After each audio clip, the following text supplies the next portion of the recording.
आज हम पढ़ने वाले हैं Newton's laws of motion. Newton's laws of motion. इसमें हम सबसे पहले जानेंगे फोर्स के बारे में। फोर्स का मतलब होता है एक पुश और पुल। ये एक वेक्टर क्वांटिटी है।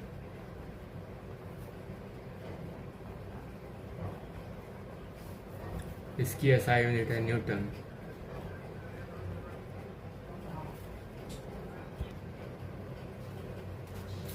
और इसकी सीजीएस यूनिट है dyne. CGS unit dyne. 1 newton equals 10⁵ dyne होता है।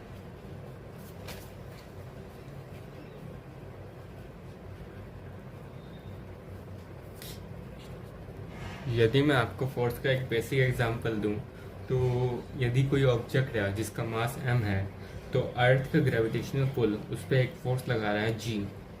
विद g एक्सेलरेशन के साथ अर्थ का ग्रेविटेशन उस पर एक फोर्स लगा रहा है। अर्थ का ग्रेविटेशन।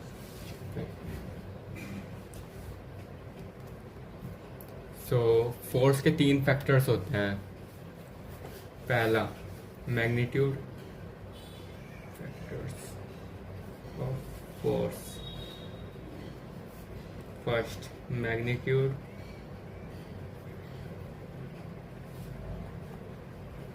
दूसरा डायरेक्शन, तीसरा पॉइंट ऑफ एप्लीकेशन।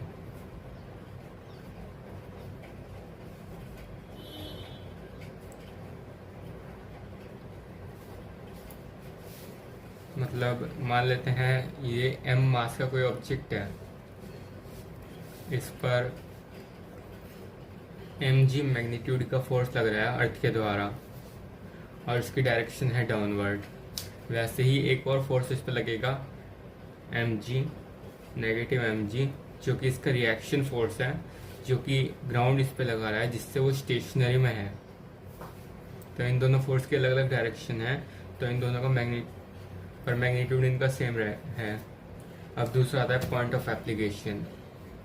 मान लेते हैं ये फोर्स इसके डाउनवर्ड लग रहा है, जबकि ये फोर्स इसके हर पॉइंट पर बराबर लग रहा है। सो फोर्स ऑफ एप्लीकेशन का एप्लीकेशन क्या है रियल लाइफ में। फॉर एग्जांपल ये बैलून है, बिल्कुल गोल है। अगर हम इसे ग्राउंड पे रख देंगे तो ये पिचक जाएगा कुछ इस तरह से।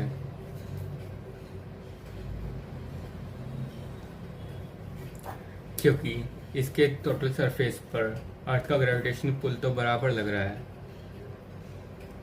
पर इसका जो रिएक्शन फोर्स है वो सिर्फ उसके डाउनवर्ड लग रहा है, जिसके कारण इस पे एक शेप चेंजिंग इफेक्ट प्रोड्यूस हुआ।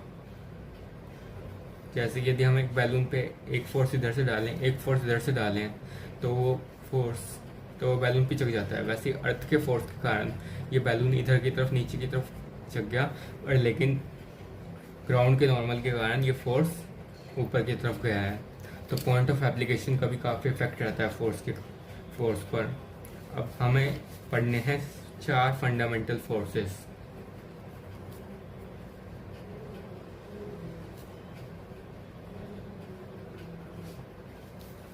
जिसमें पहला आता है स्ट्रॉन्ग न्यूक्लियर फोर्स।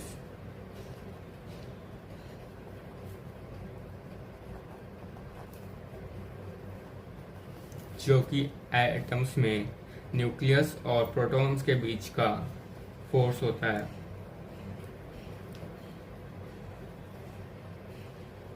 मतलब जो फोर्स प्रोटॉन्स को प्रोटॉन्स से मिला के रखती है, या फिर प्रोटॉन को न्यूट्रॉन से मिला के रखती है, वो फोर्स होती है स्ट्रॉन्ग न्यूक्लियर फोर्स। सेकंड है हमारे पास इलेक्ट्रोमैग्नेटिक फोर्स।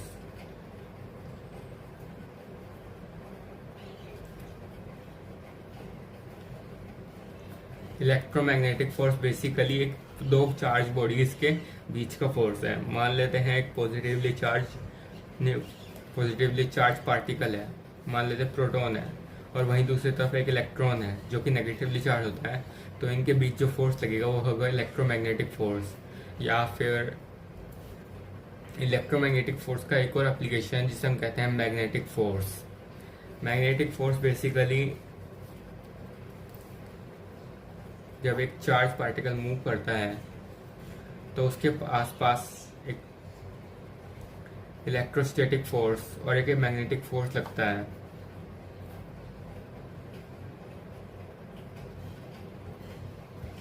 तो ये भी एक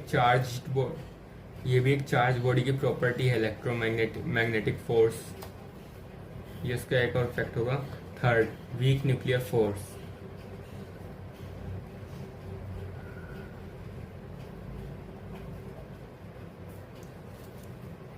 ये बेसिकली जब कोई पार्टिकल डीके हो रखा है होता है, मानते हैं न्यूट्रॉन जब बीटा डीके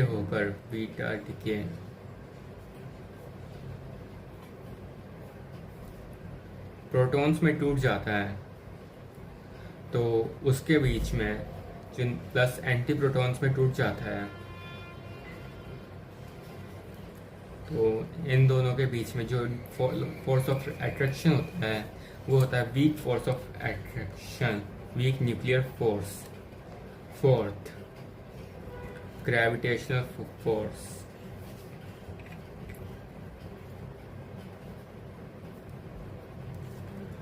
दो बॉडीज जिनके पास कोई मास होता है उनके बीच एक फोर्स लगता है जिसे हम कहते हैं ग्रेविटेशनल फोर्स। इसका फॉर्मूला है G=m1। ग्रेविटेशनल फोर्स को अगर हम G' से नोट करें तो G' जो कि ग्रेविटेशनल कांस्टेंट है G(m1 m2 r², जो कि उनके बीच की दूरी होती है। अब हम इन चारों फोर्स को अगर कंपेयर करें तो ये रेस्पेक्ट करता है कि उनके बीच की दूरी ज़्यादा है या कम है। मान लेते हैं कि दो ऑब्जेक्ट हैं, उनके बीच की दूरी बहुत कम है, तो उनके बीच में स्ट्रॉन्ग न्यूक्लियर फोर्स का इफेक्ट ज़्यादा होगा। अब ये कैसे होता है? मान लेते हैं हमारे पास एक कांटा है और कांटा है जो ऐसे मटेरियल का बना है जो इजीली बेंड हो सकता है, और हम उसमें एक दूसरा कांटा फंसाते हैं जो इजीली बेंड नहीं हो सकता। तो यदि ये पास होंगे तो कांटा इसे स्ट्रांगली बाइंड कर रहा है, जबकि अगर हम इसे खींचकर इनके बीच का डिस्टेंस बढ़ा देते हैं, अगर हम बढ़ा देते हैं तो ये कुछ इस तरह का हो जाएगा।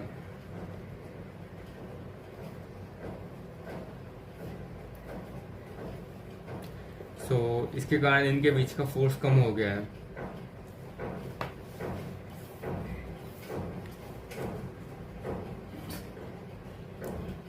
या फिर हम अगर एग्जांपल ले लें एक स्प्रिंग का,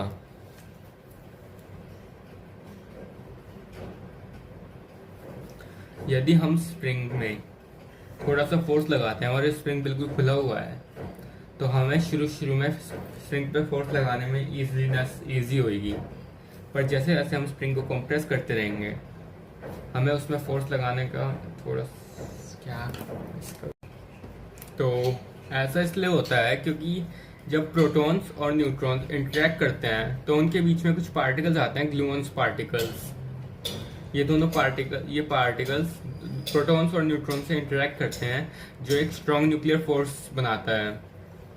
ये बिल्कुल ऐसा है जैसे ग्लूऑन पार्टिकल्स एक स्प्रिंग की तरह है कि जिसे हम अगर ज़्यादा स्ट्रेच कर दें, अगर हम इस स्प्रिंग को ज़्यादा स्ट्रेच करते हैं तो इनके बीच ये स्प्रिंग थोड़े समय बाद अपनी वो खो देता है ग्रिप।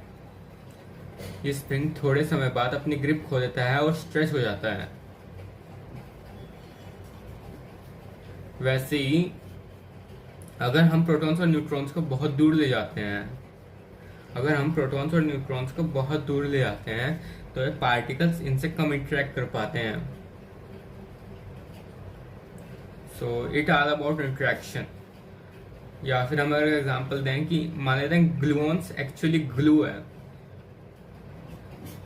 अगर हम ग्लूऑन्स को एक ग्लू मान लेते हैं, तो ग्लू जब तक पास रहता है तब तक वे अच्छे चिपके रहते हैं, पर अगर हम उन्हें दूर कर देते हैं तो ग्लू उनसे ज़्यादा इंटरेक्ट नहीं कर पाता और वे सही से चिपक नहीं पाते हैं।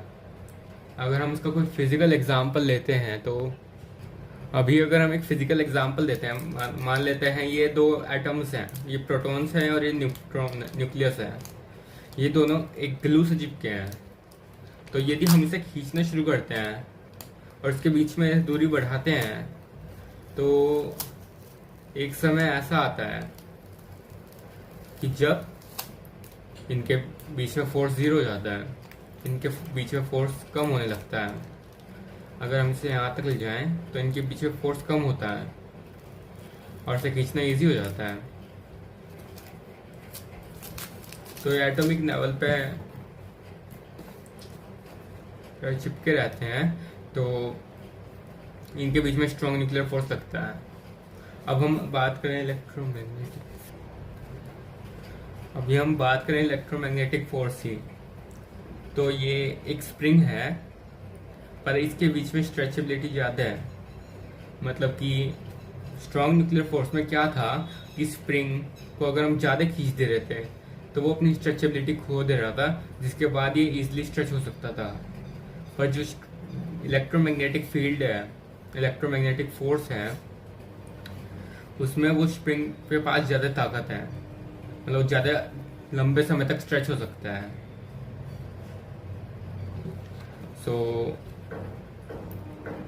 पर वो स्प्रिंग जब तक के उसे पुल कर रहा था तब तक वो बहुत स्ट्रांग था, पर जैसे ही उसने अपनी स्ट्रेचेबिलिटी खो दी वैसे ही उसके बीच का फोर्स एकदम कम हो गया। पर इलेक्ट्रोमैग्नेटिक फोर्स कम है शॉर्ट टर्म में,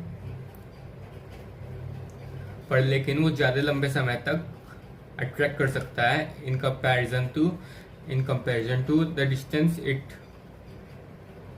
the distance between the particles on which force are applying. So short term force में सबसे स्ट्रॉन्ग है स्ट्रॉन्ग न्यूक्लियर फोर्स। फिर उसके बाद आता है हमारे पास इलेक्ट्रोमैग्नेटिक फोर्स।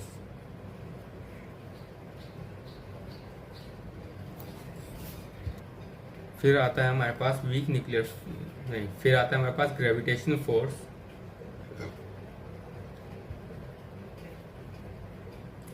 फिर आता है हमारे पास वीक न्यूक्लियर फोर्स। अब ये जो वीक न्यूक्लियर फोर्स है, अगर हम किसी भी रेस्पेक्ट में देखें तो इन चारों फोर्स में सबसे कम है।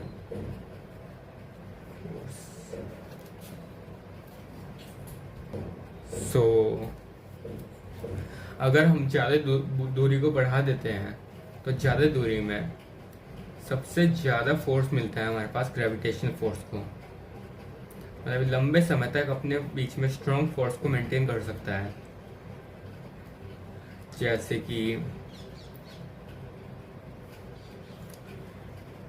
अर्थ है और मून है, उनके बीच की दूरी बहुत ज़्यादा है। तो अगर हम एक्चुअल कंपैरिजन करें तो ग्रेविटेशनल फोर्स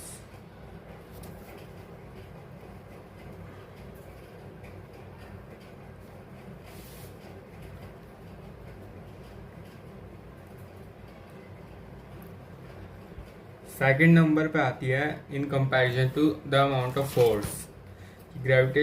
इलेक्ट्रोमैग्नेटिक फोर्स की स्ट्रेंथ लॉन्ग टर्म डिस्टेंस में भी बहुत ज़्यादा होती है, बल्कि सबसे ज़्यादा होती है। फिर हमारे पास आती है ग्रेविटेशनल फोर्स, फिर आती है हमारे पास स्ट्रॉन्ग न्यूक्लियर फोर्स, फिर आती है हमारे पास वीक न्यूक्लियर फोर्स।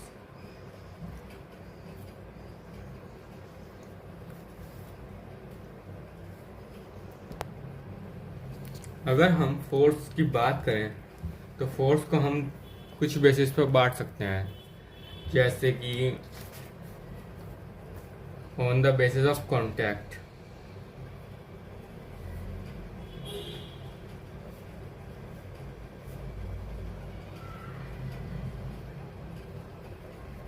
मतलब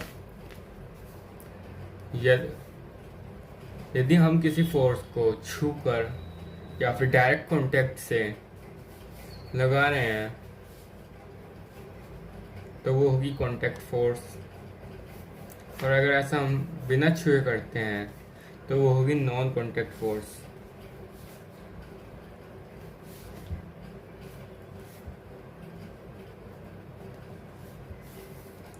कांटेक्ट फोर्स के एग्जांपल हैं नॉर्मल रिएक्शन,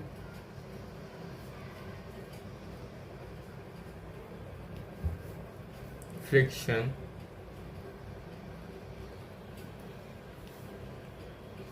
टेंशन,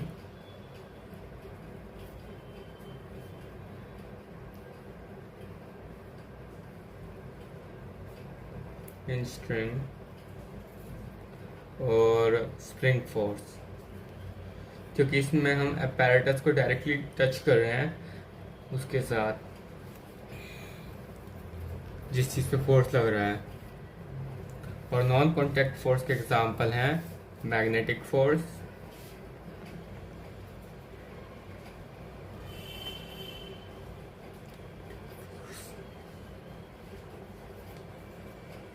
या फिर gravitational force,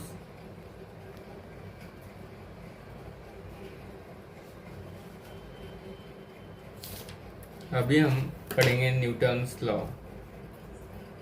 Newton's law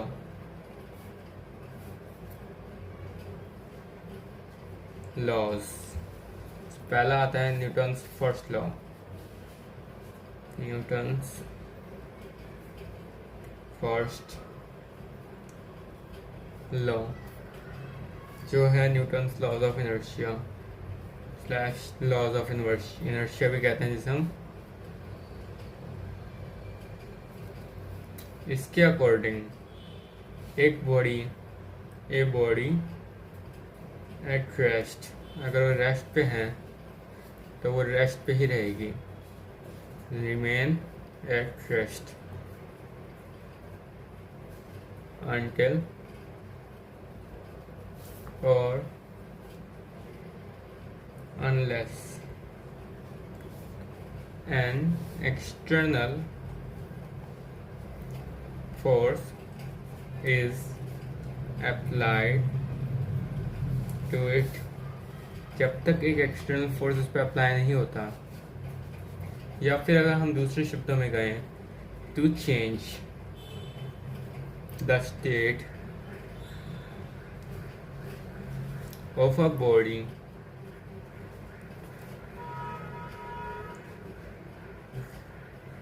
an external force has to be applied to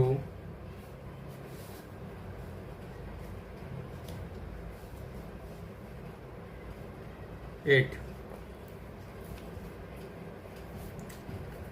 अगर हम जाने इनर्शिया या फिर inertia wants the body to prevent it from changing its state। So inertia क्या होती है? इनर्शिया वो प्रॉपर्टी है, property of object to prevent it to change its state, या फिर to maintain its state. Inertia उतनी ज़्यादा होती है जितना बॉडी का मास होता है। Inertia is directly proportional to mass. जितना ज़्यादा बॉडी का मास होगा वो उतनी ही मुश्किल हो से अपना स्टेट चेंज करेगी। इनर्शिया के कई टाइप हो सकते हैं, टाइप्स ऑफ इनर्शिया। पहला type, inertia of rest.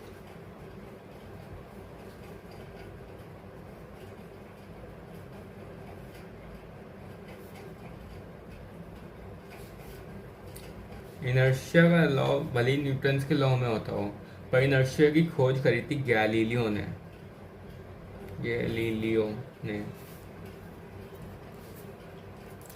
Inertia of rest मतलब बॉडी की property to remain in rest.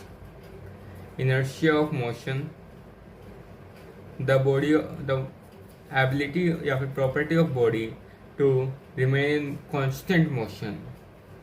Inertia of motion, इस इनर्शिया के अकॉर्डिंग ना बॉडी अपना मोशन चेंज करेगी, ना बॉडी अपनी स्पीड चेंज करेगी, और ना बॉडी में एक्सेलरेशन होगा यदि इनर्शिया की वैल्यू फोर्स या फिर मोमेंटम से ज़्यादा है।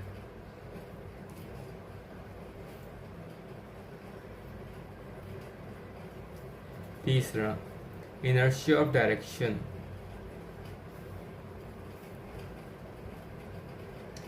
इसके अकॉर्डिंग एक ऑब्जेक्ट अपनी डायरेक्शन जब तक नहीं चेंज करेगा, जब तक कि उसकी इनर्शिया है वो उस पर फोर्स अब जो अप्लाइड हुआ है उससे ज़्यादा ना हो। मतलब इनर्शिया ऑफ डायरेक्शन बॉडी को उसकी डायरेक्शन चेंज करने से प्रिवेंट करती है। अब हम पढ़ेंगे लीनियर मोमेंटम के बारे में, जो कि उसका दूसरा लॉ बताता है, लीनियर मोमेंटम।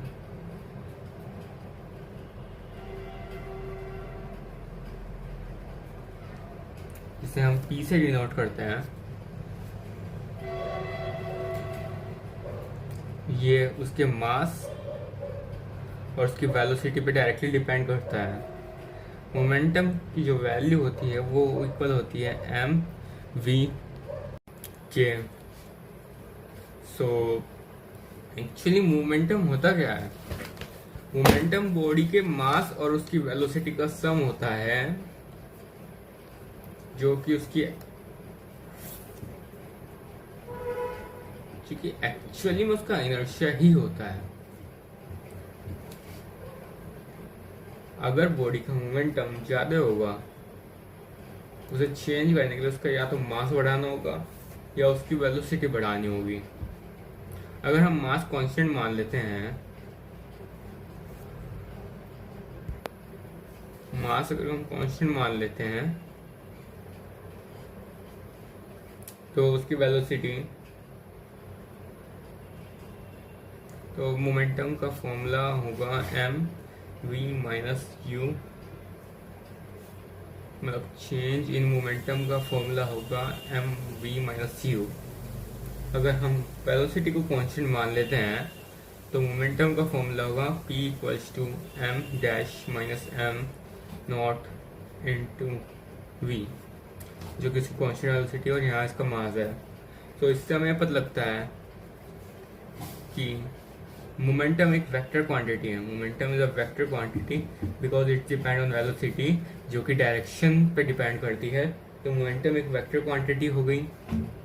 इससे हमें ये भी पता लगता है कि मोमेंटम का जो SI यूनिट होगा वो होगा किलोग्राम मीटर सेकेंड इनवर्स। इससे हमें ये भी पता लगता है कि direction of momentum direction of velocity के इक्वल होनी चाहिए।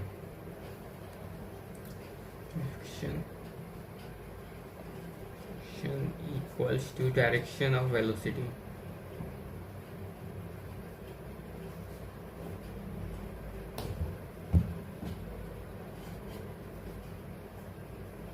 अब हम जानेंगे काइनेटिक एनर्जी के बारे में। Kinetic energy, so kinetic energy होती है energy of body in motion. मतलब यदि एक बॉडी मोशन में है तो उसमें कितनी एनर्जी है। काइनेटिक एनर्जी का फॉर्मूला होता है हमारे पास, kinetic energy equals to half mv square. अब मोमेंटम का फॉर्मूला था हमारे पास एम वी। सो अगर हम इसे इसमें पुट करना चाहें तो हम कुछ इस तरह कर सकते हैं। तो kinetic energy equals to half M V square. So 2 times kinetic energy divide by mass equals to V square. ठीक है। Now P equals to M V, P square equals to M square V square, V square equals to P square by M square. So अगर हम इसे इसमें put कर देते हैं, हमारे पास आता है P square by M square equals to 2 time kinetic energy by M. Cut हम कैंसिल आउट कर देंगे। So P square equals to 2 times M, mass इधर पुट हो जाएगा, इनटू काइनेटिक एनर्जी। अब मोमेंटम की वैल्यू हो जाती है हमारे पास, रूट ले लेंगे हम दोनों तरफ, √2m/ke, और ये हमारा मोमेंटम निकल गया है with respect to kinetic energy. So अभी क्वेश्चन को अगर हम ग्राफ में पुट करें, so momentum versus kinetic energy का ग्राफ पुट करें, तो अगर मोमेंटम बढ़ता है तो काइनेटिक एनर्जी भी बढ़ेगी। मोमेंटम बढ़ेगा तो काइनेटिक एनर्जी बढ़ेगी। तो ग्राफ कुछ इस तरह बनेगा, और जैसे जैसे मोमेंटम बढ़ता जाएगा और जैसे काइनेटिक एनर्जी बढ़ती जाएगी, मोमेंटम इसका घटेगा। सो इसका रीज़न ये है कि अगर हम 2 टाइम्स मास को अगर हम कांस्टेंट लेके चलें और इसकी वैल्यू मानते हैं 2m की वैल्यू हम मान लेते हैं 2, और काइनेटिक एनर्जी फिर हम अगर इसमें पुट करें P की वैल्यू, मतलब मानते हैं काइनेटिक एनर्जी की वैल्यू पुट करते हैं शुरू में। सो काइनेटिक एनर्जी की हम वैल्यू अगर हमने 1 पुट करी तो P स्क्वायर की वैल्यू हो जाएगी √2, 2 पुट करी तो P स्क्वायर की वैल्यू हो जाएगी 2, 3 पुट करें तो P स्क्वायर की वैल्यू हो जाएगी √6, 4 पुट करें तो P स्क्वायर की वैल्यू हो जाएगी √8 या फिर 2√2।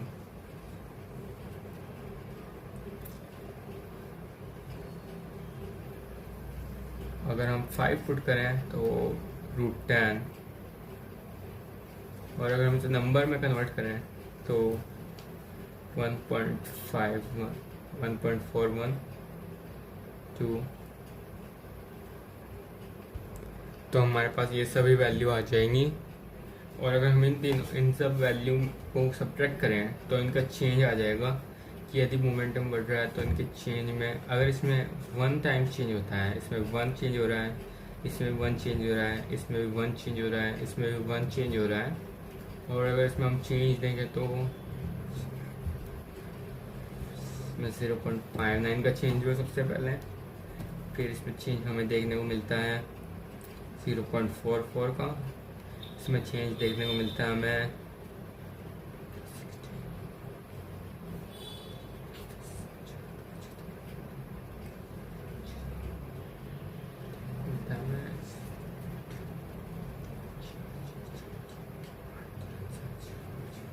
0.38 का, और इसमें हमें चेंज देखने को मिलता है 0.34 का। तो जैसे कि हम देख सकते हैं कि जैसे जैसे हम K की वैल्यू बढ़ा रहे हैं, इसमें चेंज जो आ रहा है वो कम हो रहा है, भले वैल्यू बढ़ रही हो पर चेंज हमारे पास कम होता जा रहा है। तो इसका ग्राफ कुछ इस तरह आएगा। अब हम पढ़ेंगे न्यूटन का सेकंड लॉ, न्यूटन का सेकंड लॉ।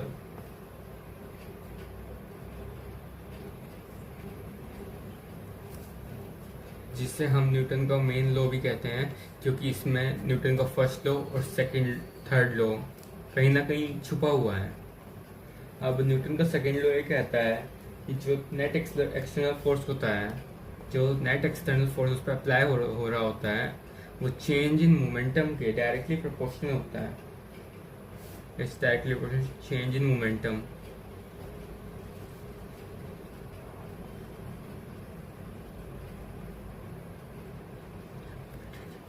जहाँ के की वैल्यू 1 निकलती है, और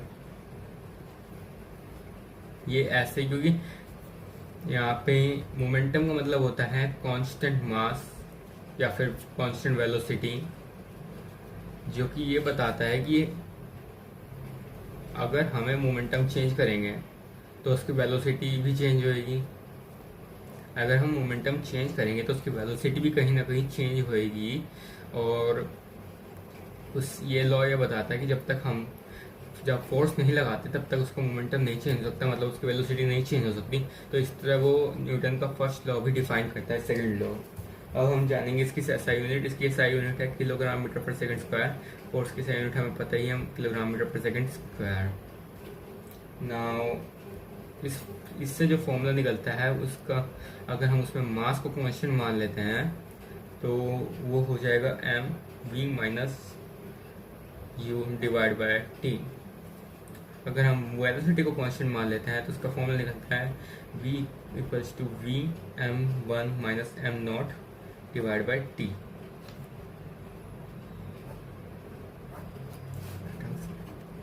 f equals to v m1 minus m0 divide by t। तो इसके फॉर्मूले निकल के आते हैं। अब अगर हम इसकी स्टेटमेंट लिखें तो इसकी स्टेटमेंट ये कहती है कि the net external force on a system is directly proportional to the rate of change in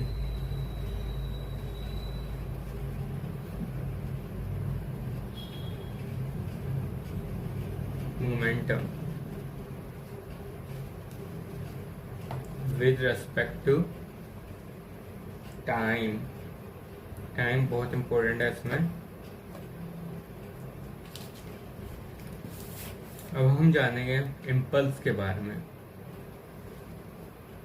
impulse actually sudden change in momentum होता है जिसमें फोर्स बहुत ज़्यादा लगता है उस ऑब्जेक्ट पे। मतलब एक्चुअल में फोर्स बस उतना ही होता है जितना जिस फोर्स से वो आया है, पर लेकिन इसमें चेंज इन मोमेंटम इतना फास्ट होता है, कि जो नेट फोर्स होता है वो बहुत ज़्यादा होता है। अब इसका फॉर्मूला ये होता है कि इसका फॉर्मूला सेम ही है, पर इसमें जो चेंज इन मोमेंटम होता है उसकी वैल्यू बदल जाती है। क्योंकि इम्पल्स में क्या होता है कि एक ऑब्जेक्ट अगर किसी वॉल से आके टकरा रहा है तो उसकी मोमेंटम सडन चेंज हो जाएगी, जिससे जो फोर्स लगेगा उस पर बहुत ज़्यादा होगा दीवार के द्वारा। और मान लेते हैं कि एक ऑब्जेक्ट सिर्फ 0.2 मिलीसेकंड में अपना मोमेंटम चेंज कर रहा है दीवार पर लगने के बाद। जैसे कि आपने कभी देखा होगा कि अगर हम दीवार बहुत तेजी से चीज़ों को मारते हैं, बहुत ज़्यादा फोर्स के साथ, तो उन्हें कुछ टाइम लगता है दीवार से वापस आने में, अगर हम उन्हें स्लो मोशन में देखें तो इसका भी फॉर्मूला सेम है, पर लेकिन इसका मोमेंटम का फॉर्मूला बदल जाता है, क्योंकि इसमें जो फाइनल वेलोसिटी होती है और उसकी जो इनिशियल वेलोसिटी होती है उन दोनों की डायरेक्शन अलग अलग होती है। तो v plus you divide by, इसका मोमेंटम का फॉर्मूला होगा mv प्लस यू, क्योंकि u अलग अलग डायरेक्शन में है, भले ही उसका नेगेटिव। अब u की वैल्यू v की वैल्यू जो आती है, u की वैल्यू जो आती है वो v के रेस्पेक्ट में नेगेटिव होती है। तो मोमेंटम का फॉर्मूला आ जाता है हमारे पास p equals to mv plus u, और फोर्स का फॉर्मूला आ जाता है हमारे पास mv प्लस यू। हाउएवर इसके अगर हम मास की बात करें तो मास में हम कोई पॉजिटिव नेगेटिव नहीं लेते हैं, वो वही mv minus m dash minus m not रहता है। सो mv plus you divide by t, ये इसके फोर्स का फॉर्मूला हो जाएगा।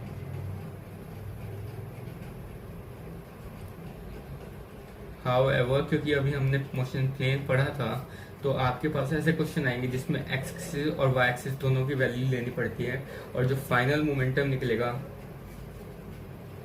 उसमें एक्स और वाई की वैल्यू दोनों को कंसीडर करना होगा। तो ये नोट्स आप ले सकते हैं। तो चलो हम इसका एक क्वेश्चन करते हैं। A ball of mass 2 kilogram is dropped from a height 80 meter after striking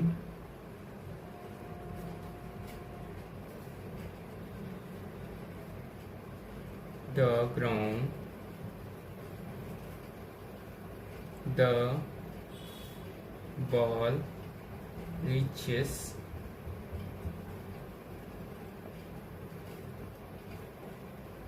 the height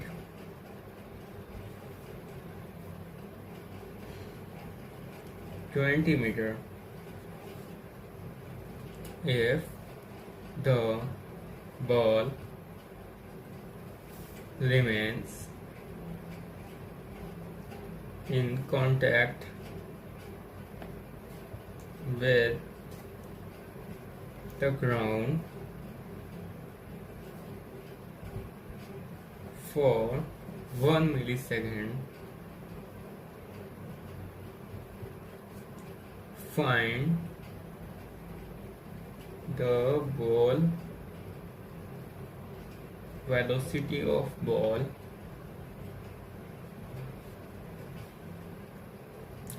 just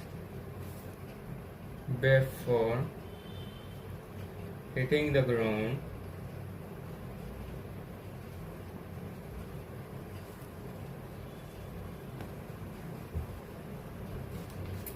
and just after hitting the ground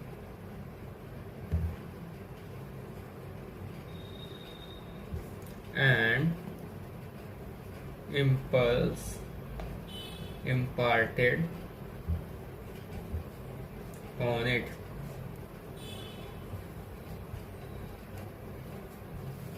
सो इस क्वेश्चन में हमें एक बॉल दे रखा है, उसका मास है हमारे पास 2 किलोग्राम। वो एक 80 मीटर की हाइट से ड्रॉप कर दी गई है, उसे 80 मीटर की हाइट से गिरा दिया गया है। तो हम इसका एक डायग्राम डालते हैं।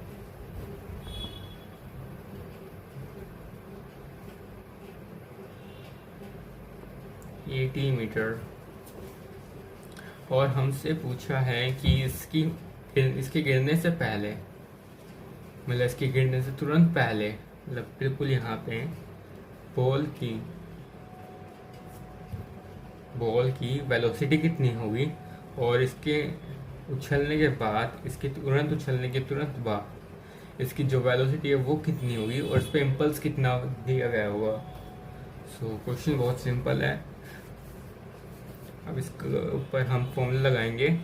अब इसमें हमें वेलोसिटी इनिशियल वेलोसिटी रखी है जो कि 0 है, फाइनल वेलोसिटी पूछी गई है, और इसमें हाइट दे रखी है। तो इसमें हम simple second laws of motion लगा देंगे।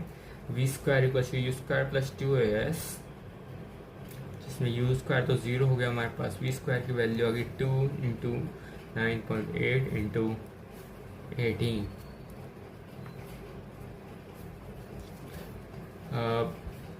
सॉल्व करते हैं।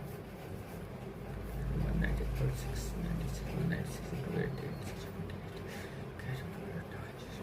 हाँ, तो सॉल्व करने के बाद हमारे पास v स्क्वायर की वैल्यू हो जाती है 1568। तो v की वैल्यू हो जाएगा हमारे पास 28.28√2। अगर हम इस √2 की वैल्यू 1.41 रखें तो v की वैल्यू हो जाएगी 39.48, जो कि सही आंसर है। अब हम इस पर निकालेंगे इम्पल्स। तो उसके लिए हमें फाइनल वेलोसिटी निकालनी होगी। इसकी फाइनल वेलोसिटी निकालने के लिए हम सेम इक्वेशन पुट करेंगे, पर लेकिन दूसरे उस पर। यहाँ पे हम वी स्क्वायर की वैल्यू 0 रखेंगे। जब वो उससे टकरा जाता है तो यहाँ पे जब उसकी मैक्सिमम हाइट जो ट्रायल करता है वो 20 मीटर है, 20 मीटर। नाउ अब जब ये ऐसा करता है तो इसकी मैक्सिमम हाइट पे फाइनल वेलोसिटी 0 हो जाती है और इसका फॉर्म में निकलता है negative u square divide by 2a/2g equals to s निकलता है। सो इसकी हमें नेगेटिव यू स्क्वायर निकालनी है, तो उसकी वैल्यू बचेगी 20 इंटू 2 इंटू 9.8, जो अगर हम कैलकुलेट करें तो मेरे पास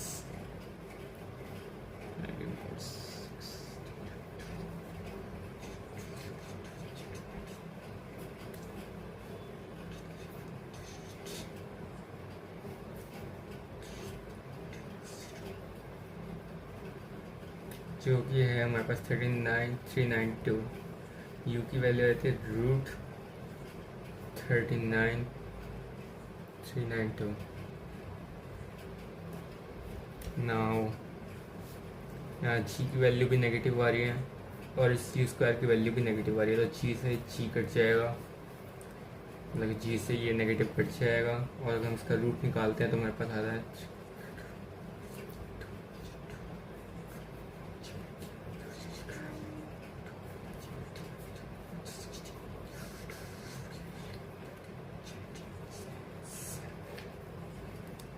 तो हमारे पास यू की वैल्यू आ जाएगी 714√2।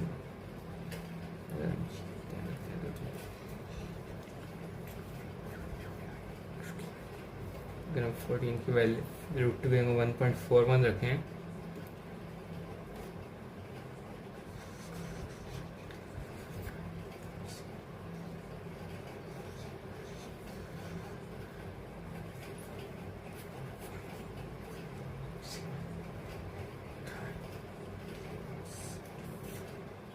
तो मेरे पास आ रही यू की वैल्यू 19.74, जो कि परफेक्ट है, सही वैल्यू है। और अब हमें निकालना होगा इसका इम्पल्स की वैल्यू आ जाएगी v माइनस यू। अब इम्पल्स में यू नेगेटिव होता है तो हम v प्लस यू करेंगे और इसका मास तो कांस्टेंट रहेगा, mass equal to 2 kilogram, 2 into V plus U. So अगर हम दोनों को ऐड करते हैं तो आती है हमारे पास वैल्यू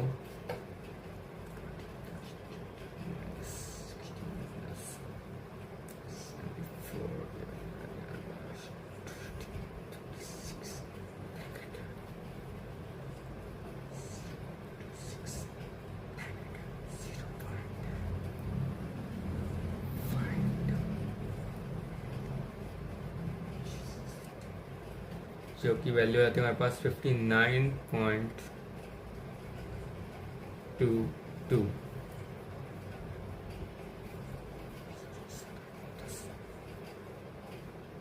इंटू 2, जो कि आ जाती है हमारे पास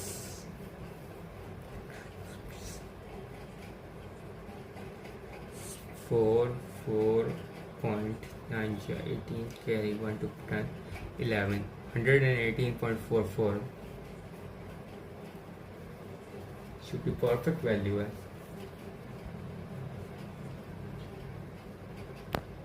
अभी अगर हम इसे डिवाइड कर दें टाइम से, तो टाइम है हमारे पास 1 मिलीसेकेंड। 1 मिलीसेकेंड तो मतलब होता है divide by 1 into 1000। 1 second equals to 1000 milliseconds. So